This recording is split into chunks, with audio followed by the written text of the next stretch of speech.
പരമേശ്വരൻ്റെ ഒരു ബന്ധുവാണ് ആദ്യം അവളോട് പറഞ്ഞത് നിന്നെ ദത്തെടുത്താണെന്ന്. പിന്നെ അവള് വല്ലാതെ മാറി, എല്ലാവരോടും ദേഷ്യമായി, വഴക്കാളിയായി. ഇടയിൽ എപ്പോഴോ സഹായങ്ങൾ ചെയ്യുന്നത് ഞാനാണെന്ന് കണ്ടുപിടിച്ചു. അന്നു മുതൽ അവളുടെ പരാക്രമങ്ങൾ എനിക്ക് നേരെയായി. ചോദിക്കുന്ന തൂവയുടെ അളവ്, ചോദ്യങ്ങളുടെ ഭാഷ എല്ലാം മാറി. എന്റെ കൈ ശൂന്യമായപ്പോ അവൾ വയലന്റായി. അതാണ് കാര്യങ്ങൾ ഇവിടം വരെ എത്തിച്ചത്. പണം എത്ര വേണമെങ്കിലും ഞാൻ കൊടുക്കാം. പക്ഷേ അച്ഛന്റെ സ്ഥാനം അതെങ്ങനെ?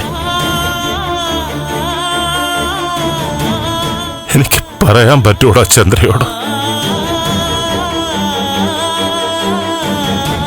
മേരി തോമസിൽ എനിക്കൊരു കുഞ്ഞുണ്ടെന്ന്.